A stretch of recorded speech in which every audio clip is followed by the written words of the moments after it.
there's amazing engineers who are still in the I can never get AI to work to write code for me bucket. And then there's other that are like, I don't write a line of code anymore.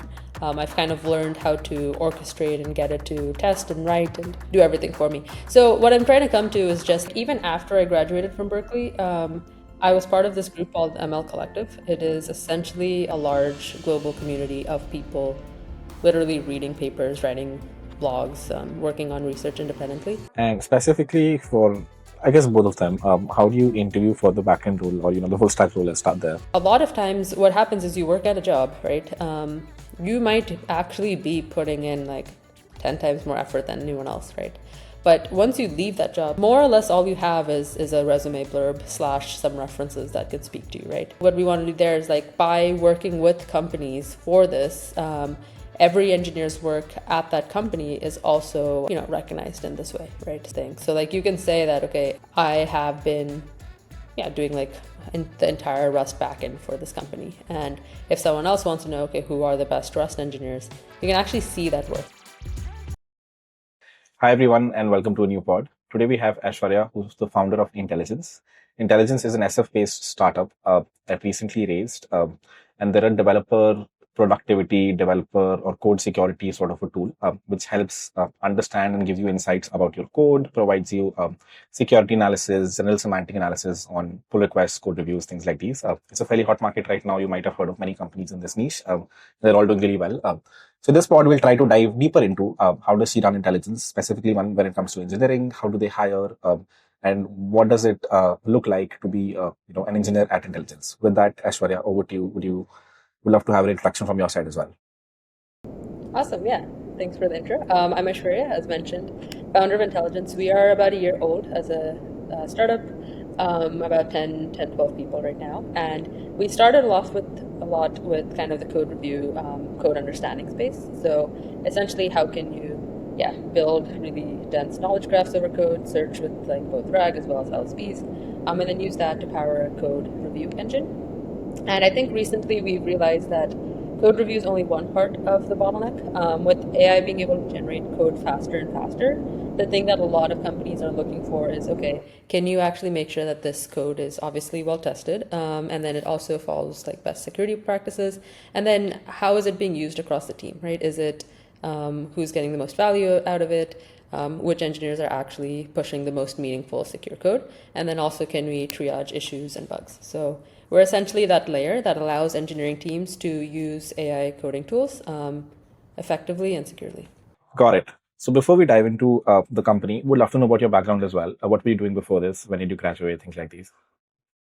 Yeah, of course. So I went to Berkeley for my undergrad. I did electrical engineering and computer science there.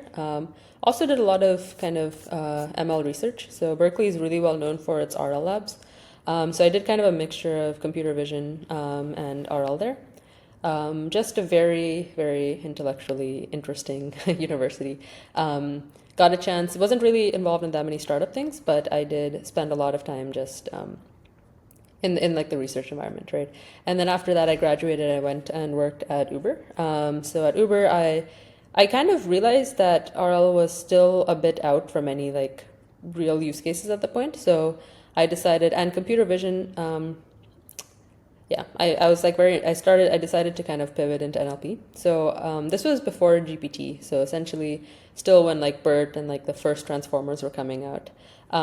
So took a part-time master's at Stanford while I was working at Uber, got the chance to deploy some of the first NLP models there in terms of like deep learning NLP, realized that it was like super powerful. We were able to essentially automate and triage a lot, like all the volume of support ticket requests at Uber. So this kind of just made me realize like that's the field I kind of wanted to go in more. So while at Uber, I was kind of dabbling on a lot of other projects as well on my own. The first one was essentially it was called Debrief. It was like a new search engine. Very similar to what you would think Perplexity is right now.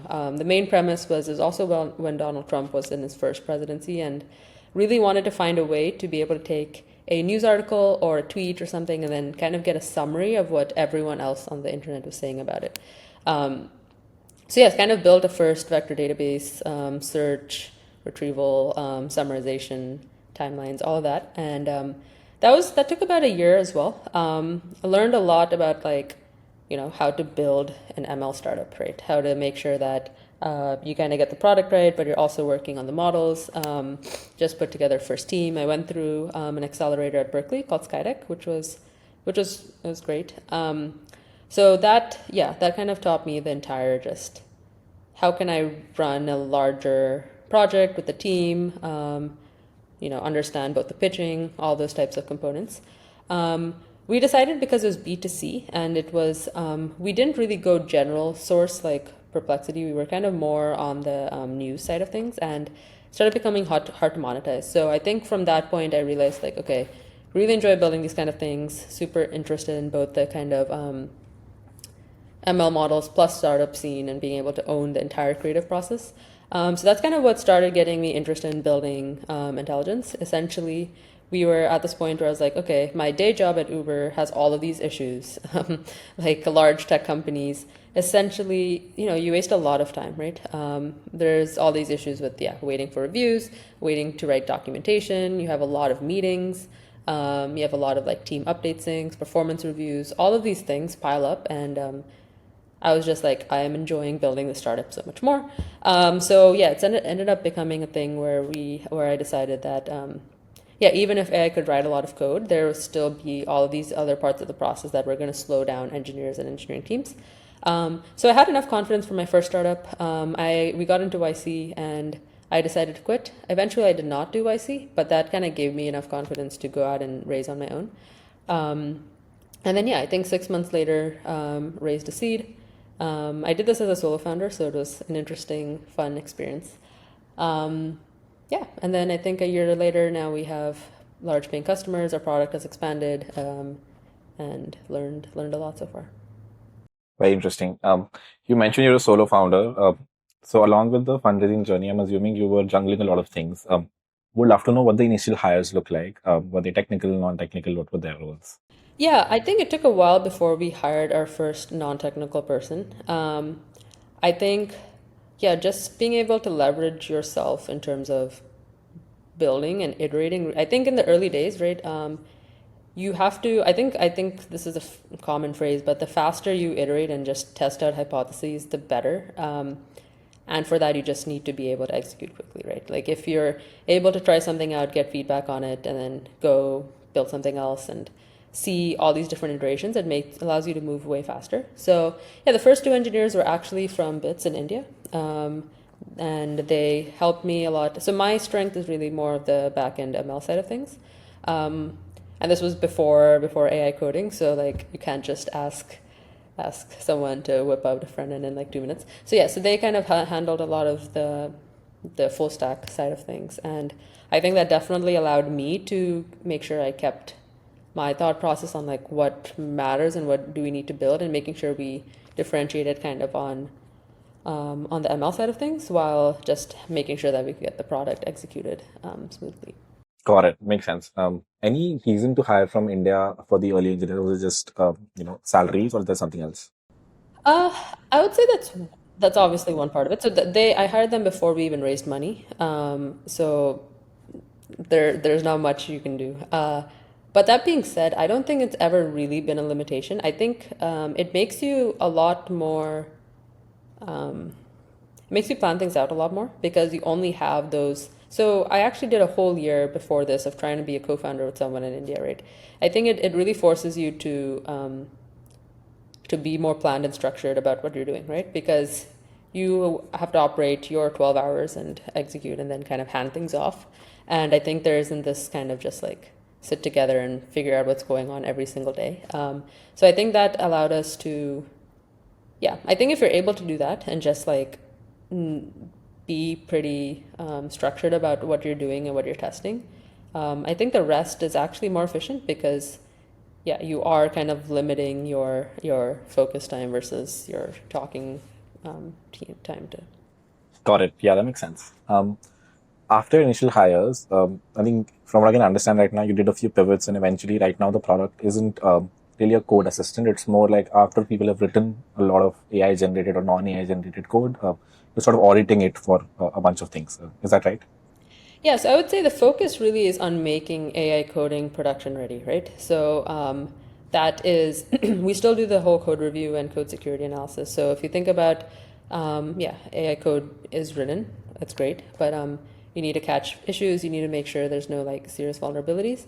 And then at the same time, as I said, at a large engineering team, a lot of time goes into reporting. A lot of engineering work doesn't get recognized well. So we have a whole platform for that. So it's essentially our product is divided into two things, right? It's one for engineers and then the other for kind of engineering management and leadership. So on the engineering side, yeah, it is the code review security. And then we also do documentation. So like essentially taking your entire code base and automatically documenting it. And the other part is for engineering management, right? Is if you think about their day to day, about 60% of it is writing reports and trying to analyze and extract information from the entire team to then come up with strategies or like things to improve or optimize. But what we realized is like, if all the information is there, there's no good reason to be spending this much time trying to like pull it out of people, right? And the kind of alternative that exists right now is a lot of dashboards that show you the metrics but don't actually tell you the story. So people are doing that still. So it's kind of a win-win for both. If you think about it, engineers no longer have to spend all this time like hand documented. This is what I did this whole half, or going and telling a PM or another team. Instead, we kind of like collate all of this data across your tickets, across your Jira, all of these different places, and put it together automatically for you. So our goal is to be able to represent what you're doing well and kind of reduce that overhead for teams. Got it. Makes sense. This sounds like a unique idea, like building for engineering managers rather than building for the developers. Other than this is like a unique idea, by which I mean, was this? I'm assuming there aren't too many tools that do this already. So just curious around, how did you pick the idea? Was it a lot of market research? Was it just talking to folks, or just had the idea in your dreams? Not in my dreams. I think it was very much like I had 4 years of like seeing a lot of the issues with big tech, and yeah, I don't know. For some reason, like I was very opinionated about how I wanted things to be run, and I could see upfront how that was not happening for whatever reasons. So I think that was a lot of it. And then obviously things have changed a lot, right? When we first started, we were essentially trying to be a Copilot, Cursor, etc. competitor. But you realize like there's a lot of different parts of this problem, right? So there's the ones where, yeah, obviously code generation is going to be a X billion-dollar market. Code review will be a Y billion-dollar market. And then each of these, but at the end of the day, the entire life cycle is going to be augmented with AI, right? Because otherwise, if you think about it, let's say you can write code 1,000 times faster, but you can't deploy it 1,000 times faster, or you can't manage it, or you can't delegate tasks, or you can't do outage mitigation 1,000 times faster. If each of those things fall apart, then you're not actually getting that kind of production improvement, right? We've done a lot of so I mean, one thing that you're kind of alluding to is we have this engineering leaderboard right now, right? Where our goal is to remove the whole like evaluating by output, because that doesn't mean much anymore, right? Like you can get an LLM to write you 20,000 lines of code. Instead, we we kind of use LLMs and ML to like analyze code output and quality, right? So we analyze it for how well written is it, like go through all the bugs and issues, obviously the security issues, and then also the impact, like what are you actually building, is it valuable, meaningful? And so we're able to see this in terms of like output of effort put into these peers. And by doing that, we can kind of see like the scale of like 5-person engineering teams, how much are they shipping versus 15 versus 30 versus 100. And it's a very interesting, right? You can see 5-person engineering teams beating 100-people teams right now. And a lot of that is due to this, right? It's because like, like smaller teams are able to operate more independently, and those large teams, they want to unlock the benefits of AI, but oftentimes they don't, because if you're writing these larger PRs and then you have a much larger review process, or you're getting higher code turnover, or I think one of the biggest ones as well is like now that engineers can operate more independently, like I used to only write the backend and I'd hand it off to someone else to do front end, but now I can do both, right? What we ended up seeing is like software engineering used to, or maybe still is, but inherently supposed to be a very collaborative task, right? Like you sit together and you figure out like how you want to build things. Everyone signs off on it. Your service has to work well with someone else's service, has to work well with like someone else. But now I think a lot of that is also being affected in a way that like I can kind of autonomously make a lot of decisions and work on a lot more bigger things. So that's another thing that we've kind of been addressing is like how do you streamline that communication? Like, so before I build something, it'll write a plan, it'll share it with your team. They can give you feedback. So yeah, I think we're in this whole like leaderboard competition thing. It's really good to expose what these bottlenecks are, and then making sure we can help those teams address it, right? Yeah. Got it. Very interesting. This seems like again a novel sort of an idea. So I'm very curious on what are the technical challenges in building something like this, like owning the whole process of not just the code. I'm assuming the deployment, measuring impact. Like how do you quantify that? And as an engineer, what is someone working on at your company? Yeah, that's a good question. So I mean, as I said, we're still small. We're, I think, 6 to 8 engineers. So everyone, like at Max, we have 2 people working on anything at once, right? So kind of in parallel right now, we've obviously had this engineering leaderboard. Then there's 2 engineers who've been working a lot on the security feature. So being able to auto remediate security issues, being able to triage and update issues in real time as PRs come in. Yeah, and I said as we recently just launched something where it will do the scan and then it'll like put up PRs to fix it for you, right? So that's the other initiative. And then the last one is this whole like AI analytics and tracking, right? So like using any of the AI tools, how much impact are you actually getting? What's the lines of code accepted? How is that affecting performance in any direction, right? So I would say that yeah, it's generally what I think our product cycle is. We launch something, right? People of different companies usually start using it. They tell us, okay, we would really like this, or this part is missing, or that part is missing. And then 1 or 2 people kind of tag team to take those on. And I think because of that, we're able to ship very quickly. Like I wouldn't say we just have 8 people working on one big thing at all times. That ends up slowing things down a lot. I think, yeah, it's very much okay. As soon as we get a requirement, we put up a first version of the design, figure out that in a day or 2 how to map out the front and the back end. I do think the LLM side of things obviously is what takes the most time.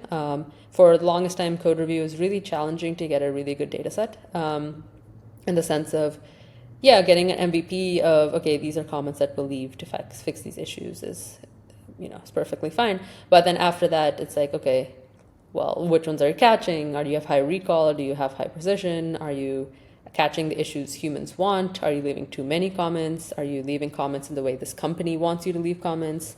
So yeah, the personalization thing was a huge thing. Just the verbosity, like making sure people weren't inundated, and so, and then also keeping this consistently updated with model versions. Sorry. So that ends up becoming like almost a very continuous process, right? In terms of, yeah, and you get feedback. Like you can deploy the same thing to 5 different companies, and one company would say like, this is amazing. Someone else would say like, this is too nitpicky. I want these types of issues. So that ended up that's also a big part of the process, is just, yeah, just adding. So we added several things. Obviously the code security is one of them, but also a lot of the personalization, right? So as a company, you can say, hey, these are my code review guidelines. I want you to follow those. Or it can respond to a comment and say, don't do this. Yeah. And then similarly for the leaderboard, there's just a ton of metrics that I would have never known people cared about. And this engineering manager will be like, yeah, I really care about time to first comment, or time to first comment to resolution, or there's just a variety of things. Code turnover was an interesting one. Like if we're writing AI code, are we continuously editing and modifying the same sets of files? Which generally means the code was poorly written in the first place. So things like that kind of are indicative of this, the specific things that individuals at different teams look for, care about. Got it. Yeah, that makes sense. Interesting. Okay. Do you think in this process of building the leaderboard specifically, I'm assuming it's a B2B product, you're selling it to a company. You think eventually, is there like a single model or platform that solves this for everyone, or do you think it'll be highly tuned based on the EMs, their feedback, and the company code? What do you mean? So are you saying is it going to be personalized per company? The manual effort required for onboarding, or do you think someone will just onboard and it'll just work? Right now, we don't personalize that, right? So our main premise, as I mentioned, like we want to essentially aggregate a lot of benchmark data, right? So as I said, like with AI coding, it's like super like the whole like what does it mean to be a productive engineer today is very, very different than what I meant to be a productive engineer like 2 years ago, right? 2 years ago, being a productive engineer could be like shipping one feature a week or shipping maybe two features a week, right? But now, like, you can essentially sit there, and I think there's a huge gap in how effectively people are learning to leverage these tools, right? There's some people who will literally sit there and allow the AI system, like co-design things with it, right?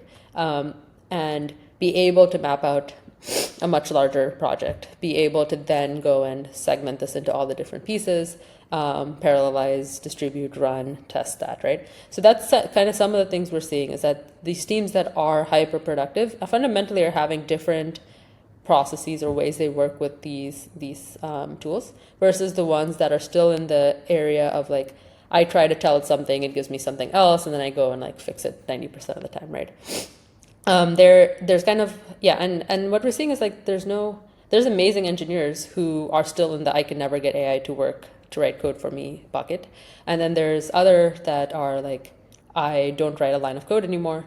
I've kind of learned how to orchestrate and get it to test and write and do everything for me. So what I'm trying to come to is just like our main goal with this is kind of creating a more or less universal benchmark, right? So you can say like if we started changing how we score things for every company, it would no longer be this kind of baseline, right? Like we want to say that this is kind of the average engineering output for a 20-person engineering team in San Francisco, or this is the top 75th, top 90th percentile for a team in Bangalore.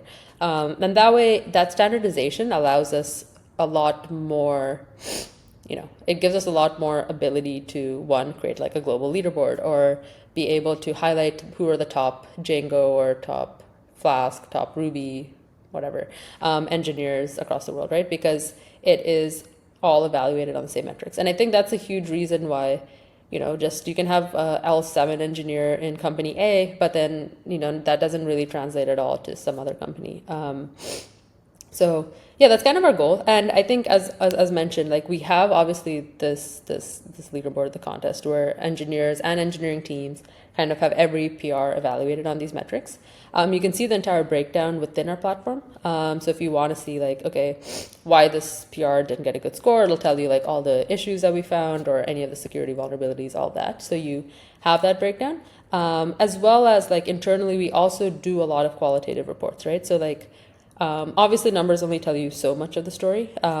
So what we want to do is like actually say, okay, you did these 20 PRs. This is all this larger project. These are the main technical achievements that you made. This was the impact. And we kind of write that whole report for you, right? So that I think both of those combined do a really good job of sharing the story of what was built and how it was built. And the last part of it that we're shipping very soon is kind of how many alerts and issues and like so that tells the entire picture, right? So we're able to tell you, okay, what is the impact, how well was the code written, and then catch any issues like time of merge, and then also tie that to how safe was it when you deployed. And I think at the end of the day that kind of standardization allows a lot more value. And a sidetracked question. I'm just curious about this. One thing that people struggle with is hiring. There's no easy right metric to hire folks. So do you think whatever you're building can be translated into like a 5-hour contest where a bunch of developers are trying to solve a problem statement, and then you have a leaderboard by the end of it, and you know for a fact the person who's first is the best, for this specific problem statement, let's say. Yeah, of course. I mean, that is not something we have actively worked on right now because I think our main focus is internal to large engineering teams as opposed to being more like a coding contest. But that being said, yeah, I mean, as I said, we evaluate everything on like, yeah, architecturally, is it sound? What types of issues or bugs or edge cases did you miss? Are there obviously big security issues? Each of those things get factored into the score, right? So that's definitely an interesting use case that maybe at some point we will look into. And yeah, but I think the main thing rehiring, right, is a lot of times what happens is you work at a job, right? You might actually be putting in like 10 times more effort than anyone else, right? But once you leave that job, more or less all you have is a resume blurb slash some references that can speak to you, right? So that's a big, like a founder will have pretty much the entire startup to talk for. But yeah, so I think what we want to do there is like by working with companies for this, every engineer's work at that company is also recognized in this way, right? So I think that's a big thing. So like you can say that, okay, I have been doing like the entire Rust backend for this company. And if someone else wants to know, okay, who are the best Rust engineers, you can actually see that work, right? And then as an engineer, obviously we don't the whole qualitative report stuff is internal, so we're not necessarily publishing that on the global leaderboard. But you can write up a full explanation blurb, and then we give you all those metrics, right? Like you have consistently week over week been in the top 90th percentile. So our goal is to just kind of do what you're saying. It's like recognize and reward these top engineering performers, and do it in a very as fair and unbiased as possible. So you're not able to just game it. Yeah, I was about to ask the same question. About can you game the system? Is this always a definitive answer here? Is this like a deterministic problem statement, or is there a high probability that gets gamed at some point? Yeah, so I mean, obviously nothing in this space is ever going to be perfect. I think if you even just go to an engineering team, you ask 3 tech leads to evaluate an engineer, they will all say different things. There's no like universal source of truth. But that being said, there's obviously a lot of fundamental things that go into what is well-written code and what is not. And so we kind of work on capturing all of those signals, and have worked with a lot of engineering teams and orgs to be able to put that together in a,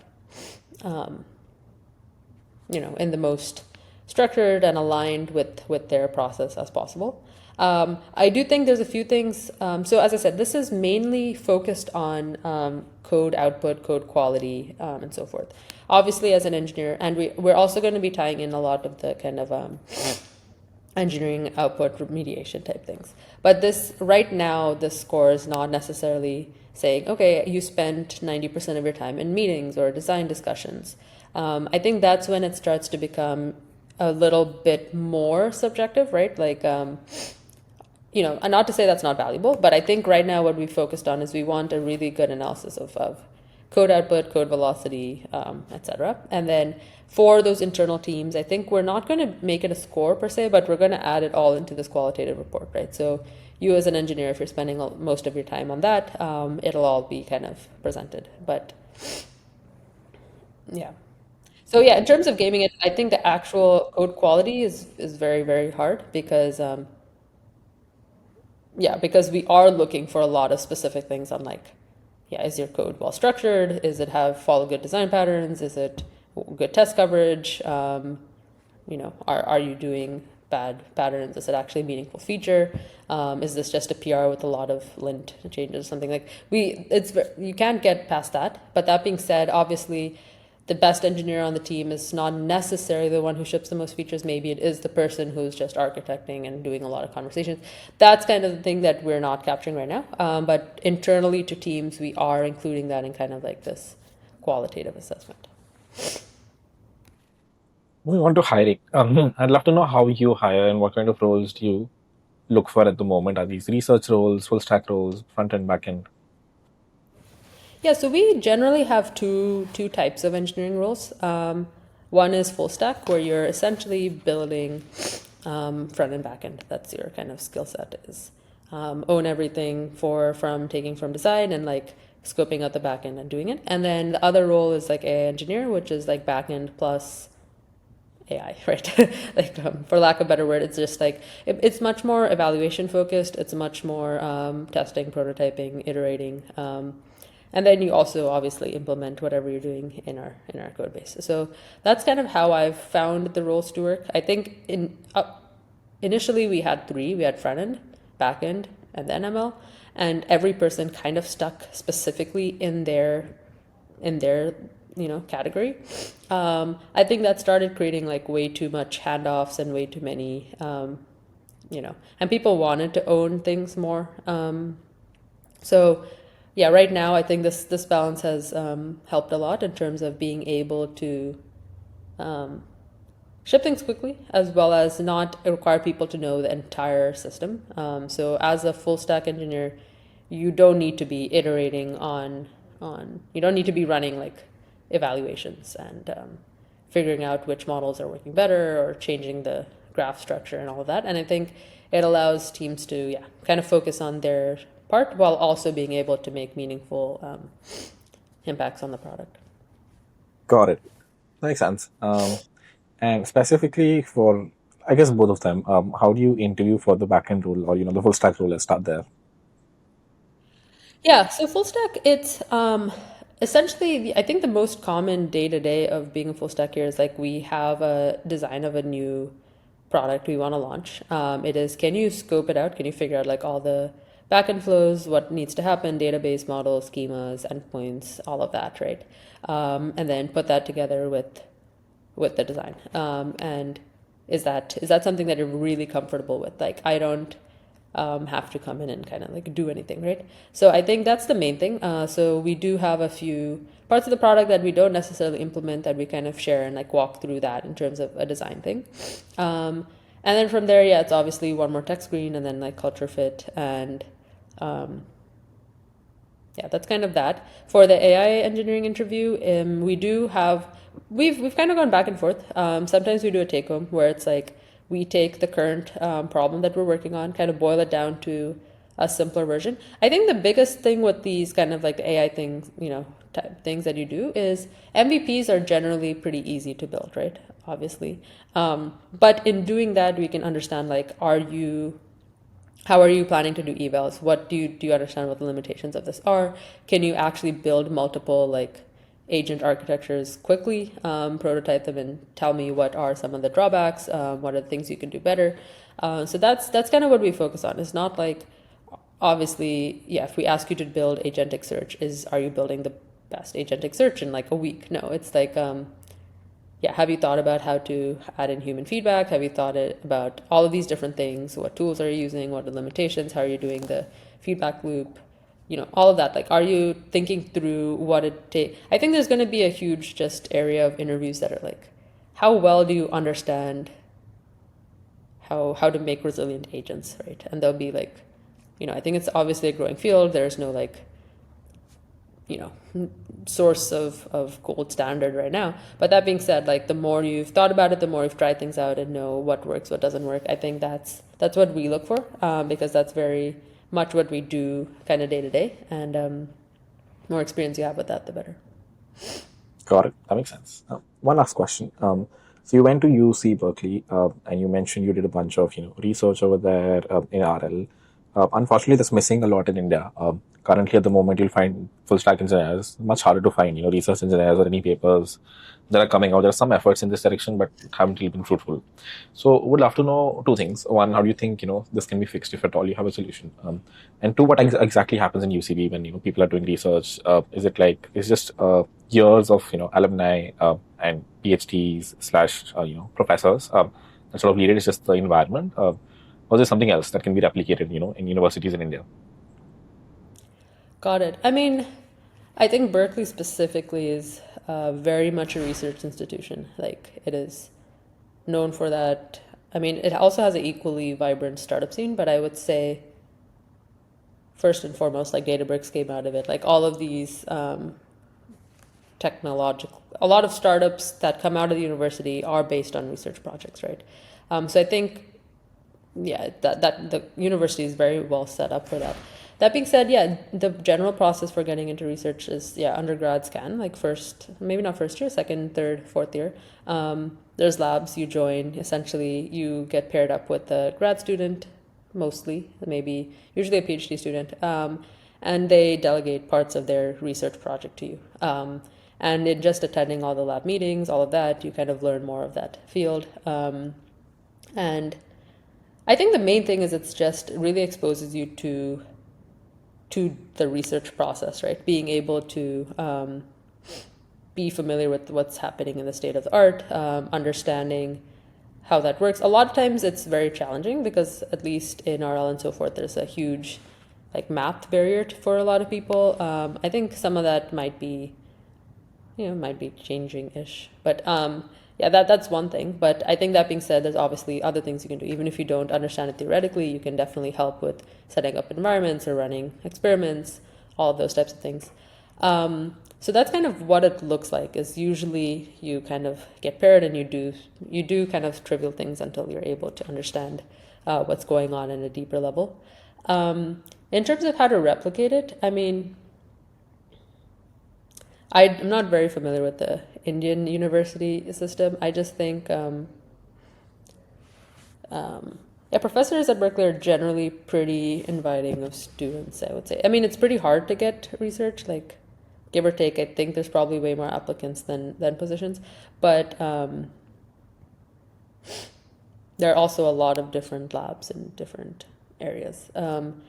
And I think right now there's obviously, yeah, I think probably the best is there are a lot of open source projects, right? So like most of these models I know, like Open Devon, or I think they call themselves Open Hands. There's a lot of like really state of the art type projects that are open source that you can be a part of.